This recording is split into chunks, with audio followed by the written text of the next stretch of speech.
অজানা অভিশাপের কারণে এক কোরিয়ান পরিবার সময়ের সাথে নির্বংশ হয়ে যাচ্ছে। এই অভিশাপ কাটাতে কবর থেকে তুলতে হবে 100 বছরের পুরনো এক কফিন। কিন্তু কেউ জানতো না যে কফিন তুলতেই বেরিয়ে আসবে একের পর এক শিহরণ জাগানো রহস্য। বং গিল এবং তার সিনিয়র লি হারিম কোরিয়া থেকে লস এঞ্জেলস যাচ্ছে। হারিম একজন শামান এবং বং তার সহকারী। লস এঞ্জেলস থেকে পার্ক নামের এক রিয়েল এস্টেট ব্যবসায়ী বিশেষ কারণে তাদের ডেকে পাঠিয়েছে। এয়ারপোর্ট নামলে পার্কের অ্যাসিস্ট্যান্ট তাদের সোজা আনে হসপিটালে। পার্কের নবজাত বাচ্চা আইসিইউতে রয়েছে। বাচ্চাটা জন্ম থেকেই অসুস্থ। শহরের সব বড় বড় ডাক্তার ওষুধ দেওয়া সত্ত্বেও তাকে সুস্থ করতে পারছে না। হারিম কিছু রিচুয়ালস করলে জানতে পারে এই বাচ্চাটা 100 বছর আগে তার মৃত ঠাকুরদার অভিশাপের শিকার হয়েছে। এই নিয়ে বিস্তারিত কথা বলার জন্য পার্ক তাদের বাড়িতে আমন্ত্রণ জানায়। পার্কের পরিবারের প্রত্যেক জ্যেষ্ঠ এবং নবজাতরা বহু সময় ধরে এই প্রবলেমে ভুগছে। তার ভাইয়ের সাথে প্রথমে এটা হতো, যার তাড়নায় মেন্টাল হসপিটালে আত্মহত্যা করে। কিন্তু ওর মৃত্যুর পরেই অভিশাপ এখন পার্ক ও তার নবাগত বাচ্চাকে শিকার বানিয়েছে। আর এই বিষয়টা বংশগত। চোখ বন্ধ করলেই মনে হয় কেউ কষ্টে চিৎকার করছে, সাথে রাত নামলেই দুঃস্বপ্ন। হারিম তার শামানিজম এবং এই বাড়ির ফেংসুই দেখে বলে তাদের উপর পরিবারের মৃত ঠাকুরদার অভিশাপ রয়েছে। এটাকে তাদের ভাষায় অ্যানসেস্ট্রাল কল বলা হয়। অর্থাৎ তাদের মৃত ঠাকুরদা কোনো কারণে কষ্টে রয়েছে এবং প্রতারণার শিকার হয়েছে। আসলে পার্কের পরিবার কোরিয়াতে থাকলেও পরবর্তী সময় তারা আমেরিকায় শিফট করে যায়, কিন্তু ঠাকুরদার কবর রয়েছে কোরিয়ায়।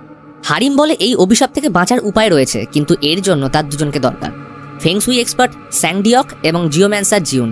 এখানে একটু বুঝিয়ে দিই, কোরিয়া ও জাপানে উদ্ভব হওয়া এই ফেংশুই বিদ্যা পৃথিবীর সর্বত্র বিভিন্ন নামে পরিচিত। যেমন হিন্দুদের মতে বাস্তুশাস্ত্র।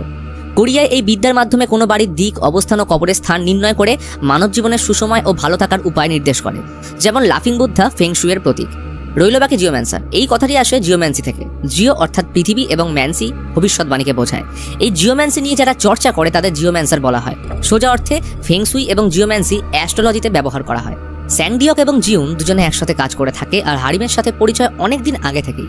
হারিম ওদের পুরো ব্যাপারটা কনসাল্ট করে জানায় যে পার্কের ঠাকুরদার অভিশাপের সম্ভাব্য কারণ ওনাকে ঠিকভাবে নিয়ম মেনে কবরস্থ করা হয়নি, এবং কোরিয়াতে তাকে কবর দেওয়ার পর পরিবার আমেরিকায় শিফট হলে মৃত্যুর পরের কোনো নিয়ম পালন না করায় ঠাকুরদার আত্মা ক্ষিপ্ত হয়েছে।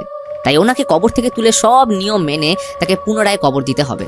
তবে বাড়ির অন্যেরা এইসবে বিশ্বাস করে না, সাথে পূর্বপুরুষকে কবর থেকে তোলায় রাজিও নয়। কিন্তু পার্ক এটা করতে বদ্ধপরিকর। শহরের সম্ভ্রান্ত পরিবার হওয়ার কারণে পার্ক এই ব্যাপারটা গোপন রাখতে বলে কয়েকটা শর্ত দেয়।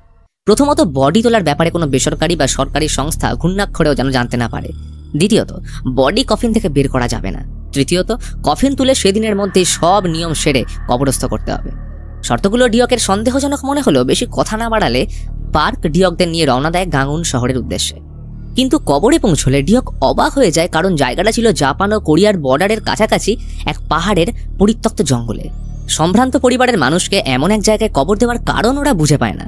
সন্দেহ শুধু এতেই আটকে রইল না, বরং ঠাকুরদার কবরের উপর বসানো একটা পাথর ছিল, যেখানে নামের জায়গায় র্যান্ডম নাম্বার ও কিছু ইনক্যান্টেশন বা মন্ত্র লেখা ছিল। পার্ককে এই বিষয়ে জিজ্ঞেস করলে জানায় ঠাকুরদা কোরিয়ান জেনারেল ছিলেন, তাই সম্মানার্থে একজন কোরিয়ান মং কিউসুনাই তার কথায় এখানে কবর দেওয়া হয়। আর যেহেতু ওই সময় কবরে চোরদের উৎপাত চলতো, তাই ঠাকুরদার কবর যতটা সাধারণভাবে বানিয়ে চোখের আড়ালে রাখা যায় সেই ব্যবস্থাই করা হয়েছিল। কিন্তু ডিয়কের মনে ভয় ও সন্দেহ দুটোই বেড়ে চলেছে, কারণ ফেংশুই অনুযায়ী এই জায়গায় নেগেটিভ শক্তির প্রভাব অদ্ভুত রকম বেশি। তার উপর মৃত মানুষকে কবর থেকে তোলা এমনিতেই অশুভ। আর সর্বোপরি কবরের আশেপাশে শিয়ালের উপস্থিতি জিনিসটা আরও ভাবিয়ে তুলেছে। জাপানিজ মিথোলজিতে এই শিয়ালকে কিটসুনে বলা হয়েছে। একে জাপানে ডেইটি বা প্রোটেক্টর গার্জিয়ান রূপে মানা হলেও কিছু জায়গায় এভিল হিসেবে মান্যতা পায়। তবে মুভিতে কিটসুনের রেফারেন্স কেন দেওয়া হয়েছে সেটা গল্পের শেষে বলবো। সেদিন হোটেলে ফিরে আসলে পার্ক জানায় এর আগেও তার 2টো বাচ্চা হয়েছিল, কিন্তু সেগুলো মিসক্যারেজ হয়ে গেছে। আর শত কষ্টের পরে এই বাচ্চাটাও মৃত্যু যন্ত্রণায় ভুগছে। তাই রিকোয়েস্ট করে যেমন করেই হোক একে বাঁচানো। ডিয়ক সংকোচবোধ না করে জিজ্ঞেস করলো, মিস্টার পার্ক, আপনি অনেক কিছু লুকোচ্ছেন। কবরে লেখা ওটা কোনো র্যান্ডম নাম্বার নয়, বরং অক্ষাংশ ও দ্রাঘিমাংশকে বোঝাচ্ছে। তবে কিছু না জেনে কবর তুলে মৃতকে বের করা ল্যান্ড মাইনে হাত দেওয়ার মতো ব্যাপার। আর এই কিউসুনাই মঙ্ক খুব জেনে বুঝে এই কাজটা করেছিল, যা সন্দেহ আরো বাড়িয়ে তুলছে। তখনই হারিম প্রস্তাব দেয় এই ক্ষেত্রে তারা এভিল রিপ্লেসিং টেকনিক ব্যবহার করতে পারে। এই ক্ষেত্রে ওই স্থানের নেগেটিভ শক্তি কম করার জন্য কিছু রিচুয়ালস করতে হবে, যাতে নেগেটিভ ও পজিটিভ শক্তির সাম্যতা বজায় থাকে। এর জন্য প্রয়োজন 5টা মৃত শুকর এবং 5 জন মানুষ যাদের জন্মসাল ও শুকরগুলো জন্মসাল একই বছরে হতে হবে। রিচুয়ালসের মাধ্যমে শুকরগুলোর সাথে এদের সংযোগ তৈরি করে কবর খুঁড়তে হবে। পার্কের পিসি এটার বিরুদ্ধে থাকলেও তিনি ঘটনাস্থলে উপস্থিত ছিলেন। অবশেষে শুরু হয় রিচুয়াল চলাকালীন কবরে প্রথম 3টে আঘাত পার্ককে দিয়ে করানো হয়। এরপর ওই 5 জন খুঁড়তে শুরু করলে প্রত্যেক কোপের সাথে হারিম ওই মৃত শুকরগুলোর উপর ছুরির আঘাত বসাচ্ছিল। এইভাবে বেশ কিছুক্ষণ চলার পর অবশেষে খুঁজে পেল কফিন। দামি কাপড়ে মোড়া নকশা করা ভারী কফিন, যা একসময় সম্ভ্রান্ত রাজাদের জন্য ব্যবহার করা হতো। অতঃপর সেটাকে লস অ্যাঞ্জেলসে কবর দেওয়ার জন্য জিউন প্রস্তুত করে। ওই 5 জনের মধ্যে চাংমিন কবরের মাটি ঠিক করার সময় অদ্ভুত একটা সাপ দেখতে পায়, যার কোনো মাথা ছিল না। সে ভয়ে সাপটাকে মেরে ফেলতেই সাপের মুন্ডুর জায়গায় ক্ষণিকের জন্য এক মহিলার মাথা দেখা গেলে সেটা চেঁচিয়ে ওঠে, যার আওয়াজ দূরের পাহাড় জঙ্গলে ছড়িয়ে পড়ে।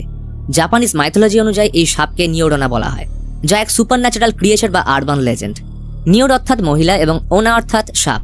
নিওডোনার মাথা মহিলার এবং শরীর সাপের মতো। এদের শরীর সব সময় জলে ভিজে থাকে এবং জাপানিজ মিথোলজিতে নিওডোনা নেচার সার্কেলের 5 এলিমেন্টের মধ্যে ওয়াটারকে রিপ্রেজেন্ট করে।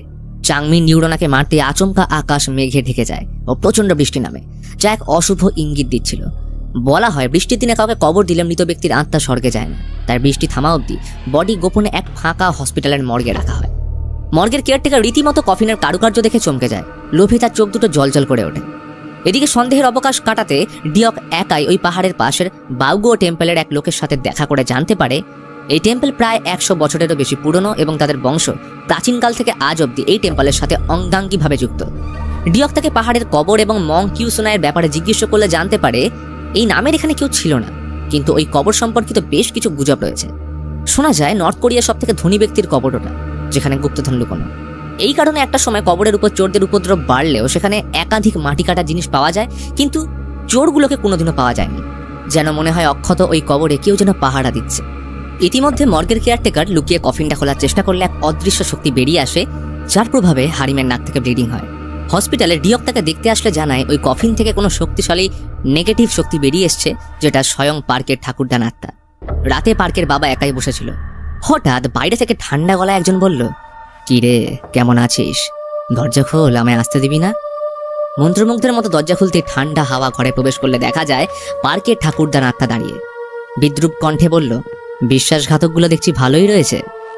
কথাটা শেষ হতেই ঠাকুরদান আত্মা পার্কের বাবা মাকে গলা টিপে মেরে ফেলে। হারিম ডিয়ককে সমস্ত ঘটনা জানিয়ে পার্ককে বাঁচাতে বলে, কারণ ওদের ফ্যামিলি ঠাকুরদার আত্মার শান্তি কামনা করেনি এবং মৃত্যুর পর কবরে গিয়ে ফুড অফারিং পর্যন্ত করেনি, তাই ওর আত্মা পরিবারের সবাইকে মারছে। ইতিমধ্যে ডিয়ক পার্কে ফোন করে পুরো বিষয়টা জানিয়ে বলে যতক্ষণ না সে হোটেলে যাচ্ছে ততক্ষণ দরজা নক করলে যেন না খোলে। তখনই দরজা নকের সাথে ভেসে এলো ডিয়কের কণ্ঠস্বর, পার্ক, দরজা খোলো। পার্ক ভয়ার্ত গলায় কলে থাকা ডিয়ককে জিজ্ঞেস করলো, তুমি কি বাইরে থেকে ডাকছো? ফোনের ওপারে থাকা ডিয়ক বলে, তোমার ঠাকুরদার কফিন খোলার পর অনেক কিছু ঘটে গেছে, তাই বাঁচতে হলে জানলা খুলে ওনাকে আসতে দাও, না হলে তুমি মারা যাবে। পার্ক সেই মতো জানলা খুলতেই কলে থাকা ডিয়কের কণ্ঠস্বর ঠাকুরদার গলায় পরিবর্তিত হয়। বুঝতে পারে খুব বড় ভুল করে ফেলেছে। আসলে মিথোলজি অনুযায়ী আত্মা তখনই কাউকে পজেস করে যখন সে নিজ ইচ্ছায় বা কর্মের মাধ্যমে তাকে আহ্বান জানায়, আর দরজা খুলে পার্ক তাকে প্রবেশের অনুমতি দিলে ঠিক পার্ক পজেস হয়ে পড়ে। ওদিকে দরজা ভেঙে ডিয়ক ঢুকতেই দেখে পার্ক টেবিলের উপর প্যারেডরত অবস্থায় দাঁড়িয়ে, আর এইখানে রিভিল হয় পার্কের পরিবারের এত ধনী হওয়ার রহস্য। 1894 সালে জাপানিজ সৈন্য কোরিয়ার সিওলে আক্রমণ করলে কোরিয়ান জেনারেল পার্কের ঠাকুরদা দেশদ্রোহিতা করে টাকা ও শক্তির জন্য জাপানিজদের পক্ষ নিয়েছিল। ফলে যার জন্য তারা এত প্রভাব প্রতিপত্তি পেল, পার্কের পরিবার তাকেই সম্মান না দিয়ে আমেরিকায় শিফট করে যায়। পার্ক পজেস অবস্থায় শেষবারের জন্য ডিয়ককে একটা সাংকেতিক ধাঁধা বলে যায়, the Fox Katz of the Tigers West. ব্যাস, পরক্ষণেই পার্কের ঘাড় মোটকে তাকে মেরে ফেলে। ঠাকুরদার আত্মা এবার সোজা পৌঁছয় পার্কের বাচ্চাকে মারতে। ডিয়ক বুঝে যায় কবর দিয়ে লাভ নেই, বরং বাচ্চাকে বাঁচাতে হলে কফিনে এখনই পুড়িয়ে ফেলতে হবে, না হলে এই বাচ্চা ও পার্কের পিসির পরিবারের কেউ বাঁচবে না। অবশেষে পার্কের পিসি রাজি হওয়াতে কফিন পুড়িয়ে ফেলতে ঠাকুরদার আত্মা চিরতরে বিলীন হয়ে যায়। কিন্তু সব সমস্যার কি এখানেই পরিসমাপ্তি? এর মধ্যে ডিয়ক জানতে পারে সেদিন চাংমিন কবর খোঁড়ার পর থেকে ভীষণ অসুস্থ হয়ে পড়েছে, তাই ওর সাথে ডিয়ক দেখা করলে চাংমিন জানায় ডাক্তার দেখিয়েও কোনো লাভ হচ্ছে না। রাত হলেই আকস্মিক চিৎকার, ভয়াবহ ভিশন দেখতে পায়। সেদিন তার ওই অদ্ভুত সাপটাকে মারা উচিত হয়নি, তাই ডিয়ককে রিকোয়েস্ট করে সাপের বডিটা খুঁজে যেন ওটা সৎকার করে, অর্থাৎ এখানে নিওডোনার কথা বলা হচ্ছিল। ডিয়ক সেই মতো পার্কের ঠাকুরদার কবরে গিয়ে একটু খোঁজাখুঁজির পর নিওডোনার দুখণ্ড হয়ে যাওয়া বডি খুঁজে পেলে সেটাকে দেখা মাত্রই চমকে ওঠে এবং বেলচা মাটির নিচে শক্ত কোনো জিনিসের উপর লাগলে ডিয়ক হন্তদন্ত হয়ে পার্কের ঠাকুরদার কবরের মাটি বেশ কিছুটা খুঁড়তেই বেরিয়ে আসে আরও একটা অদ্ভুত দাঁড় করানো কফিন। এমন জিনিস সে আগে কখনো দেখেনি। সাথে সাথে এই খবর বাকিদের দিলে দ্রুত ঘটনাস্থলে আসলে বের করা হয় প্রায় 9 থেকে 10 ফুট লম্বা ও কাঁটা তারে জড়ানো এক দৈত্যাকার কফিন। লক্ষণীয় বিষয়, কফিনটা তুলতেই সেখানে উপস্থিত সব কিট শুনে সরে যায়। এখন প্রশ্ন হলো, এই কাঁটা তার জড়ানোর কারণ কি? ওরা আজ রাতটুকু কফিনটা বাউগো টেম্পলের বার্ন হাউসে মন্ত্রপুত চাল ও ঘোড়ার রক্তের গণ্ডির মধ্যে রাখে। ডিয়কের মধ্যে পার্কের পিসির সাথে দেখা করে তার বাবার কবরের ব্যাপারে জিজ্ঞাসাবাদ করলে রিভিল হয় যে মঙ্ক কিউসুনাই কোরিয়ান নয় বরং একজন জাপানিজ মঙ্ক ছিলেন, যার আসল নাম গিসুনে।